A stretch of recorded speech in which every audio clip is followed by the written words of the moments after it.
Vamos começar aqui abrindo com uma questão, tentem responder, que a gente vai iniciar alguns conceitos teóricos e daqui a pouco a gente resolve juntos.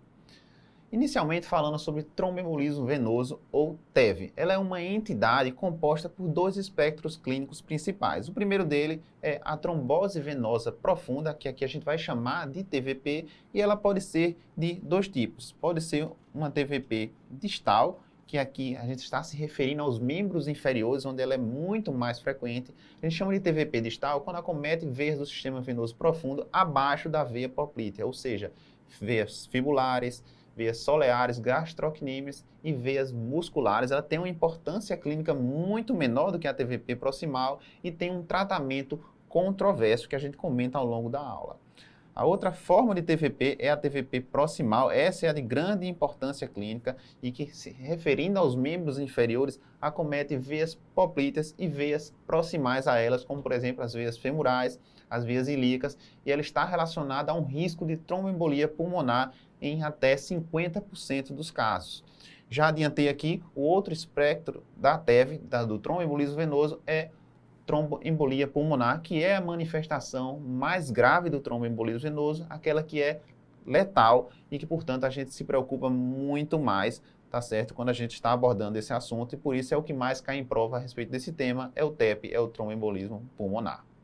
Em relação à fisiopatologia, esse patologista alemão, Virchow, lá no século XIX, ele identificou três situações, três condições que predisporiam ao surgimento do tromboembolismo venoso. São elas: estase sanguínea. Então, quando a gente tem uma estase sanguínea, existe uma predisposição para a ocorrência de fenômenos de tromboembolismo venoso.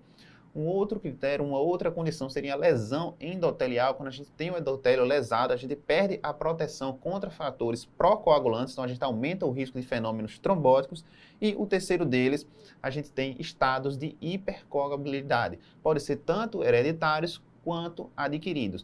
A maioria das situações em que a gente encontra um tromboembolismo venoso, a gente vai ter duas ou até as três características descritas por Virchow. Então, as situações que a gente vai descrever aqui, que aumentam o risco de eventos de TEV, estarão presentes em algumas combinação dessas três condições, geralmente as três condições juntas. Vamos adiante. Ainda sobre fisiopatologia do TEV, o que vocês precisam compreender é o seguinte: mais de 90% dos episódios de TEP se originam a partir de uma TVP no membro inferior. O que é que acontece? Vamos aqui na figura. A gente tem a formação de um trombo no sistema venoso profundo, na maioria das vezes no sistema venoso profundo de membros inferiores, e prestem atenção, parte desse trombo, ou então o trombo inteiro, pode se desgarrar do sistema venoso profundo e migrar até a circulação pulmonar e se alojar em um vaso arterial pulmonar, causando o que a gente conhece como TEP, uma obstrução do leito arterial pulmonar, tá certo? Uma outra coisa que a gente precisa entender: aceita-se que todo TEP é precedido por uma TVP. Então, se um paciente tem um tromboembolismo pulmonar, a gente tem convicção, a gente aceita de que houve uma TVP precedendo aquele tromboembolismo pulmonar, tá certo? Adiante ainda sobre fisiopatologia, essa parte é importantíssima. Quando a gente tem uma obstrução de um vaso arterial pulmonar, por exemplo aqui, o que é que a gente observa? Vai haver uma má perfusão daquele território do parênquima pulmonar que está irrigado por aquela artéria pulmonar. E vai haver o quê? Um desbalanço, ventilação, perfusão. A ventilação estará mantida, porém a perfusão estará prejudicada. E isso pode levar a um distúrbio da ventilação pulmonar, tá certo? Distúrbio da ventilação, perfusão. Como consequência, a gente pode ter hipoxemia, mas a gente ainda pode ter outras coisas. A isquemia do parênquima pulmonar pode levar a uma liberação de uma série de substâncias inflamatórias, por exemplo, serotonina, tromboxano A2. O que eles fazem? Eles podem causar broncoespasmo, então a gente pode ter broncoespasmo no TEP. Eles podem inativar o surfactante pulmonar e levar à atelectasia, não só no território que está sofrendo isquemia, mas também em territórios outros em que a perfusão está normal. Então a gente pode ter outras áreas do pulmão sofrendo a atelectasia pela perda do surfactante pulmonar. Essas citocinas inflamatórias podem estimular uns receptores do interstício pulmonar chamados receptores J, e isso levar a uma dispneia, a uma taquipneia, tá certo? Porém, gente, o que eu quero que vocês peguem mais aqui sobre a fisiopatologia do TEV, especialmente do TEP, é essa segunda parte aqui. O que acontece? O ventrículo direito ele é uma câmara que tem parede fina, como a gente está vendo aqui na figura, bem mais fina do que a parede do ventrículo esquerdo. Por quê? Porque ela está acostumada a trabalhar com baixas pressões pulmonares. As pressões sistólicas pulmonares são abaixo de 30 via de regra, enquanto a pressão sistólica do leito arterial sistêmico está acima de 120, 130 normalmente. Então, o ventrículo direito ele não tolera aumentos abruptos de pressão. Então, quando a gente tem uma obstrução do leito arterial pulmonar, além de um vasoespasmo ocasionado pelo aumento de substâncias inflamatórias, o que é que a gente acomete? A gente tem um aumento abrupto da pressão do leito arterial pulmonar, um aumento abrupto da pós-carga do ventrículo direito. E o que é que pode acontecer? O ventrículo direito pode entrar em falência. Então, ele não consegue vencer aquela resistência. E o que é que ele faz? Ele pode entrar em falência. Então, a gente pode ter uma queda do débito cardíaco em virtude da diminuição da quantidade de sangue que chega ao ventrículo esquerdo e também por esse mecanismo que a gente está vendo nessa segunda parte da figura. O que é que ocorre? O ventrículo direito ele se dilata, ele acaba empurrando o septo interventricular para dentro do ventrículo esquerdo, prejudicando o enchimento do ventrículo esquerdo. Prestem atenção nisso, porque esse é o mecanismo de óbito, esse é o mecanismo letal no TEP. E esse acometimento do ventrículo direito, a gente vai ver ao longo da aula, a gente tem uma série de implicações, tanto a respeito de prognóstico, quanto a respeito de diagnóstico. Então, gravem isso, disfunção do ventrículo direito é o grande fator que leva à morte em pacientes com TEP. Em relação aos fatores de risco clássicos para o tromboembolismo venoso. Gente, prestem bastante atenção nesse slide, que vocês vão acertar muita questão a respeito de TEP, especialmente, mas também de TVP, se vocês aprenderem esse slide. O que é que acontece? Em cerca de 80% dos episódios de tromboembolismo venoso, a gente vai ter algum grande fator de risco, tá certo? Por trás daquele episódio de TEV. E quais são os principais fatores de risco? São esses.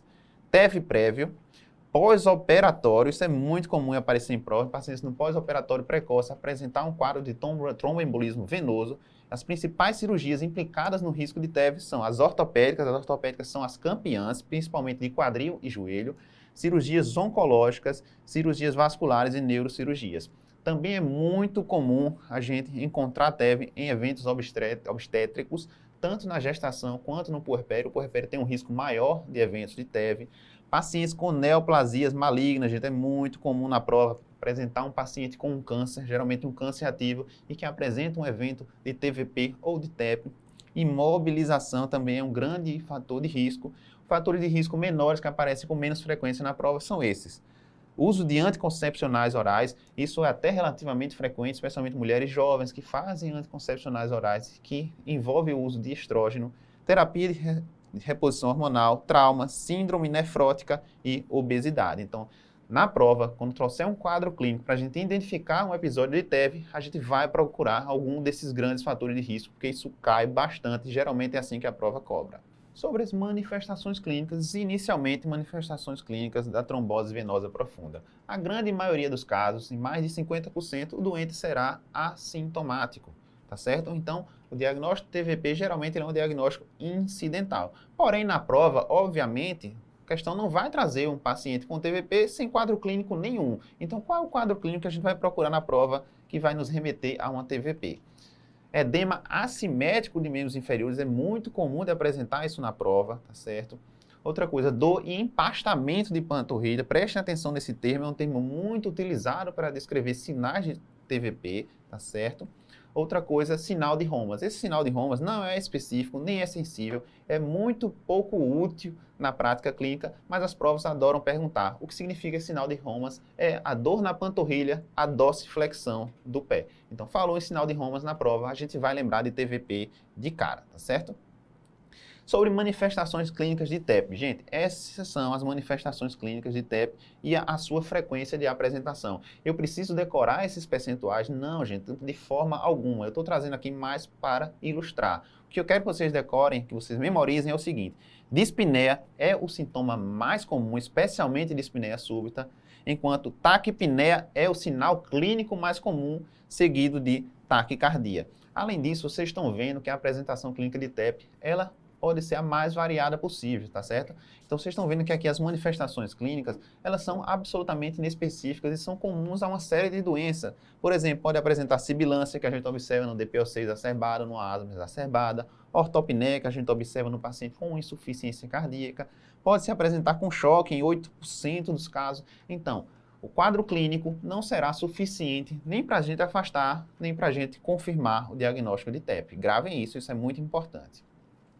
Em relação ao tipo de apresentação clínica do TEP, a gente pode graduar de acordo com scores de gravidade, com perfis de gravidade. Quando falar em um TEP pequeno a moderado, geralmente está se referindo a um TEP focal, a um tromboembolismo focal, subpleural, sem comprometimento significativo da circulação pulmonar e sistêmica. Então, não vai haver comprometimento da circulação pulmonar nem sistêmica no TEP pequeno a moderado. A pressão arterial, por definição, é normal e não há sinais de disfunção do ventrículo direito, seja ao exame físico, seja com alguns exames de imagem ou laboratoriais, que a gente comenta quais serão eles.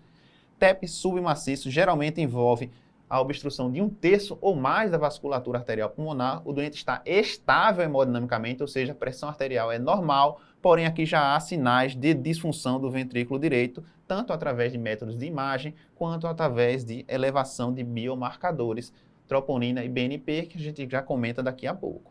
TEP maciço, felizmente é a minoria, envolve a obstrução de mais da metade do leito arterial pulmonar e o doente, nesse caso, por definição, cursa com instabilidade hemodinâmica. E quando falo em instabilidade hemodinâmica, estou falando de hipotensão e hipoperfusão tecidual, tá certo? Essa é a graduação de gravidade da apresentação clínica do TEP.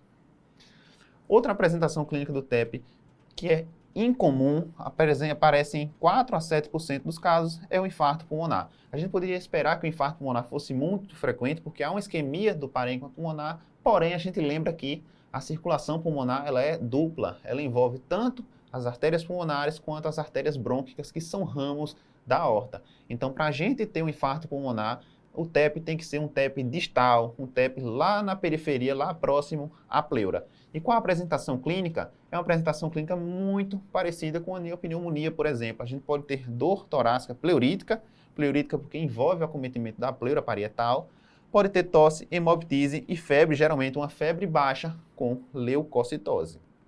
Em relação ao achado radiológico clássico, a gente pode ter chamada Corcova de Hampton, que é uma consolidação, tá certo? Em formato piramidal ou triangular, em que a gente tem uma base pleural. Então, a gente tem esse formato na radiografia de tórax e na tomografia, especialmente, que isso é sinal de infarto pulmonar e a gente chama de Corcova de Hampton. Grave esse nome que apareceu na prova, está se referindo a TEP distal e infarto pulmonar. E como vai apresentar um quadro clínico de TEP na prova, gente? Esse slide é fundamental. Quando a prova trouxer um quadro clínico para a gente identificar um paciente com TEP, vai trazer algum daqueles grandes fatores de risco que a gente mencionou lá atrás. Vai dizer se o paciente está num pós-operatório, geralmente de uma grande cirurgia ortopédica, oncológica. Vai dizer que é uma mulher jovem que faz uso de anticoncepcional oral. Vai falar que o paciente tem um câncer, tem uma neoplasia maligna ativa. Ou então vai falar que o paciente tem um estado de imobilidade, geralmente uma imobilidade prolongada. Então vai ter algum grande fator de risco. Além disso, o paciente vai ter alteração aguda cardiorrespiratória, então fator de risco, mas alteração cardiorrespiratória aguda, especialmente dispneia súbita, a gente lembra de TEP.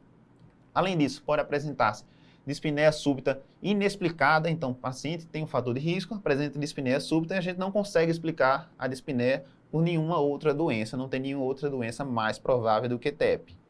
Uma terceira forma de apresentação menos comum seria uma dispneia súbita com ausculta respiratória limpa, sem nenhuma alteração, sem nenhum ruído adventício. Vamos voltar àquela nossa questão lá do início, SUSE 2020. Um senhor de 67 anos, em tratamento quimioterápico para neoplasia de pulmão, prestem atenção, é levado à emergência com um quadro de dor pleurítica súbita e direita, tá vendo? Fala alteração cardiorrespiratória súbita em um paciente que tem um fator de risco. Dispneia e hemoptise volumosa. Exame físico revela taquicardia, frequência respiratória de 30, PA de 85/50. Restante, normal, exceto pela redução do murmúrio vesicular em base direita à ausculta pulmonar. A gasometria inicial mostra alcalose respiratória com a PO2 reduzida, ou seja, hipoxemia e uma saturação de 90%. Realizou a angiotomografia em anexo, e após o exame o paciente evoluiu com piora da hipotensão seguida de óbito. Qual das opções abaixo descreve o principal fator determinante no óbito da situação acima? Então, a gente não precisaria nem da imagem para a gente suspeitar de TEP. É um paciente com grande fator de risco que evolui com alteração cardiorrespiratória aguda, nesse caso com instabilidade hemodinâmica, provavelmente foi um TEP maciço.